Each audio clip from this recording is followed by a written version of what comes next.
Somebody in another interview, I was saying like the artists who are Christians that I resonate more with just happen to be black gospel artists because they tell you about the things that they go through. Right. Yeah. Like I did a song. Actually, I got to do a song with John P. Key. Okay. So like, but I know some of his story is similar to mine before he became an artist. Right. Like he used to hustle in Charlotte.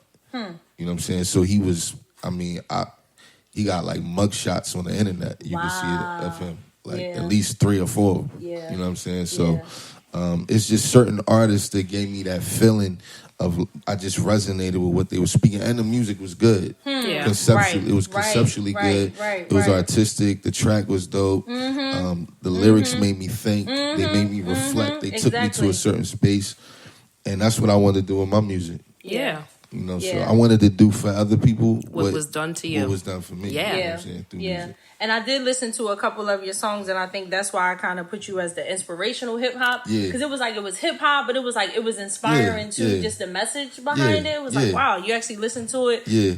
But you feel good about it. You know, you feel good. I think it's cool when people tag it, but I think where only place I draw the line is when people tag it and label it as that's the genre you do. Got you. Yeah. Like if somebody says you're an inspirational Christian artist, that's the artist that you the genre you do. Correct. That's where I kind of got to say. Okay, because you don't want to be put in a box.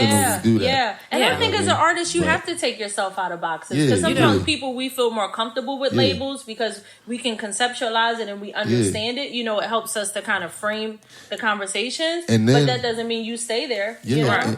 And then my thing also is, I don't think it's anything wrong with an artist saying that they are in a particular box if they feel like they fit that box. Correct. Sure. For all intents and purposes, I'm still in a box of hip hop. Really. Right, exactly. You know what I'm saying? Exactly. But put me in the right box. Put me in the right box. So, you can put me in a box. Just put him in the right box. So you have a lot of songs. Do you have any favorite song of yours that you've created? Man, any favorites that I've Your created? favorite that you would be like, yo, this is my pride and joy. This is my baby. Know that all of them are your Do babies. artists have babies? But you be like, this is my baby. Oh my God. Definitely. Yeah. My first, it's probably a lot of the songs on my first project. Okay. I love people first projects. Like, because that's their hustle. That's the go-getter one. It's the hunger. And you know, and this is one thing too. I feel like they do it because they really love the work that they're doing. Absolutely. And it hasn't really gotten the exposure of the world to kind of taint it and opinions. And so it's pure. It's pure. Like, I love it. I'm like, oh my God. So what song is it? What song is it? I know she was rude. She cut people off sometimes. Like my first project is called Pages of Life. I would say probably Fortunate.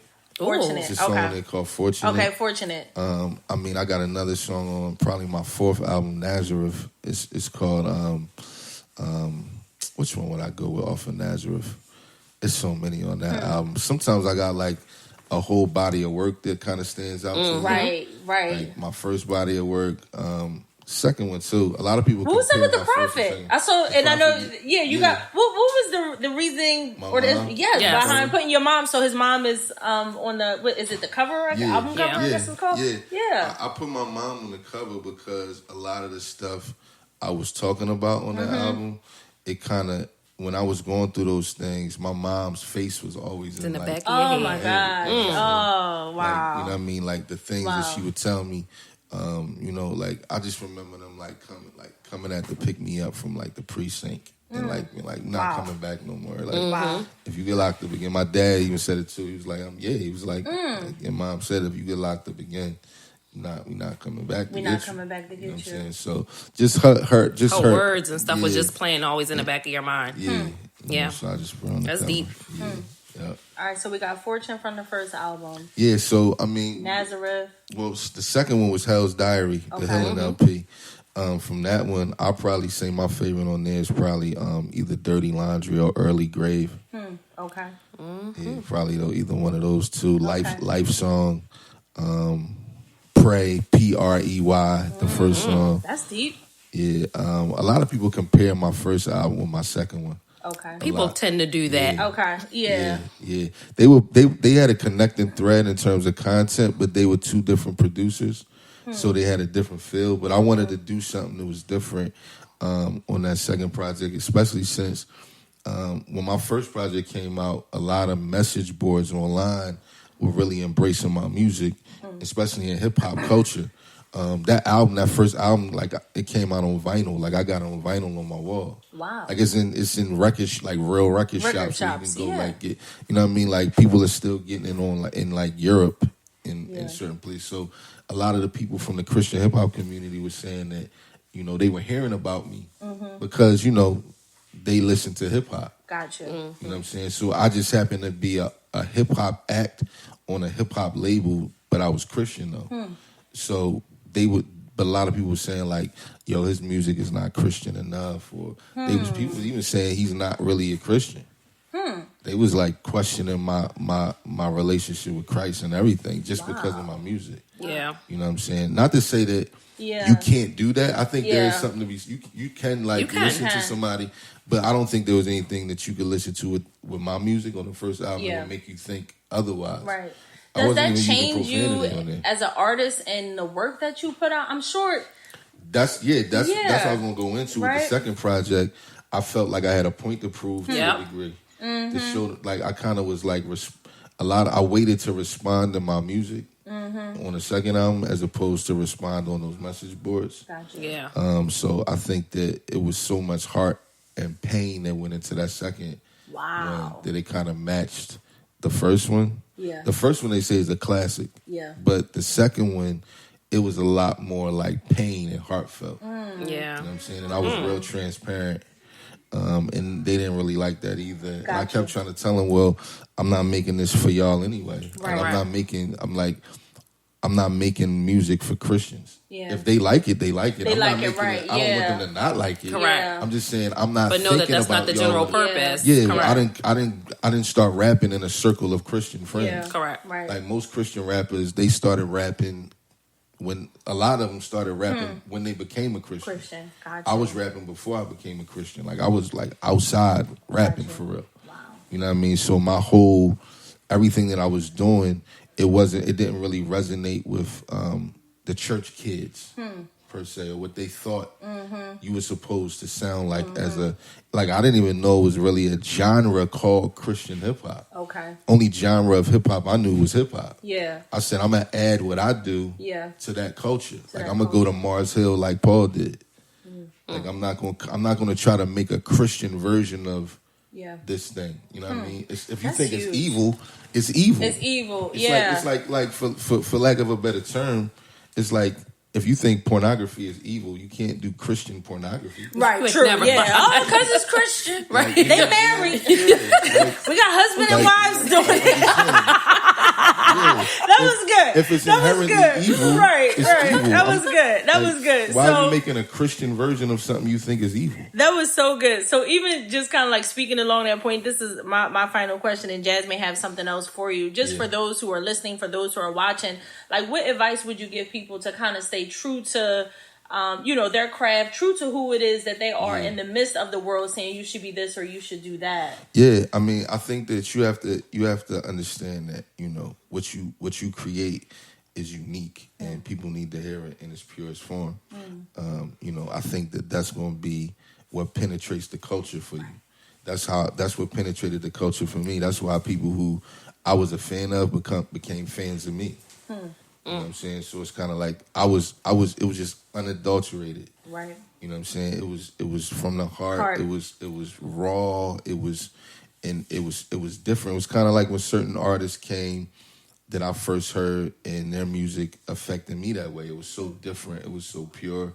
It was just like when College Dropout came out, Kanye's first album. I love that one too. Yeah, that's one of my favorites. When 50 Cent's first album. I love that one. I love his. Yeah, I love Drake's first album. It's always the first album. Jada's first album. Like everybody's first was like. Yeah, it was them. Yeah. It was them. It was like their identity. Yeah, it was them. So just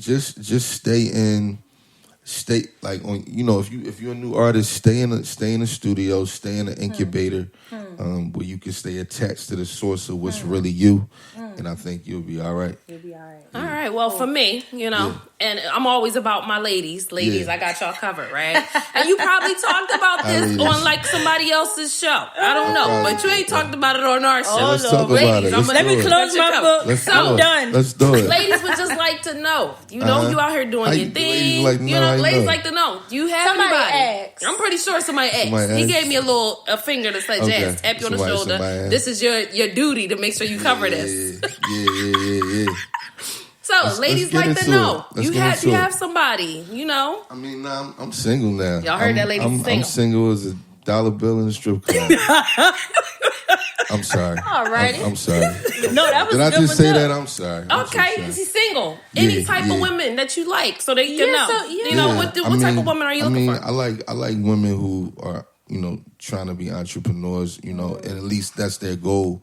Even if that's not the space that they're in right now, that's their goal, because it shows that they have like ideas that they want to see like come to life. Yeah. And I feel like women have always inspired me because of their ideas. Yeah. So I like women who are kind of like, just free thinkers, have their own mind. I prefer women who are like God-fearing. You know what I'm saying? Not somebody who's just like a church-goer. There is a difference. Yeah, somebody who actually cares about like, learning about what we believe. You know what I mean? Because I think that she'll probably understand me more if she's already like that as well. Right. So yeah, I mean, I would love for her to, be, obviously attractive, you know what I'm saying? And whatever, that may be. She could be, skinny as a toothpick to, big as Rasputia, you know what I'm saying? Hello, ladies. He's just saying, he's throwing it out there. I hope y'all picking up. He's being very clear. I hope y'all picking up what he put down. Yeah, anywhere in between. I preference, black women. Yeah, and what was interesting is that the looks you put last, and I like how you led with the woman's character and her business qualities, and there is so and I think again today is International Women's Day. There's so much to a woman than just how she looks, right? There's like the good stuff is in the inside. You know what I'm saying? He put the good stuff on the front. So ladies, you already know. I appreciate you leading with that. I do, and tell everybody where they can find you. Information projects coming up. Yeah, so you can find me on my socials. It's Japhia Life at JAPHIALIFE, Japhia Life. We can build a new website, start a new record label. Got a couple acts that I'm about to bring in. One probably from Tampa, Florida. Dope MC, young cat coming up. It's kind of like a mixture between like a. Who could I say? I mean, he reminds me in a way of like a J. Cole. I love J. Cole. Yeah, J. Cole's like one of my favorites real too. Lyrical. I feel like comfortable as him being somebody I could pass it with. If I had a baton, really? I could pass it to we him. look forward to that. Yeah, we definitely do. So Japhia Life on all socials. YouTube me, Google me, whatever you want to do. Google them. Yeah, Google them, baby. Yeah, 2020 is about to be real fun and interesting. Yeah. Moving forward. So doing a new album, planning a tour for the summer and the fall. So it should be dope. A lot of good things going on. Well, we thank you so much for coming on, for talking to us. I appreciate and this platform we want to use for artists like yourself and just for us to learn and share ideas. And guys, thank you so much for tuning into another episode of The Legacy. We do have a quote. So, Japhia, just to let you know, we always try to leave a positive message with people. Again, that's the legacy. Leave them with a positive message. Yeah, so I did get a quote actually from my son today because I was like, we need a quote. Which son? Alex. So my baby boy, I got a quote from him, and literally he's told me, seek your dreams, they shall be found. Speak your words, they shall be heard. And that is from my baby boy, Alex. Okay, Alex. That's what up, right. Alex? Thank you, Alex. All right, guys, we are out. Thanks again for tuning into another episode of The Legacy. Remember to chase your dream and leave your legacy. We out. Bye.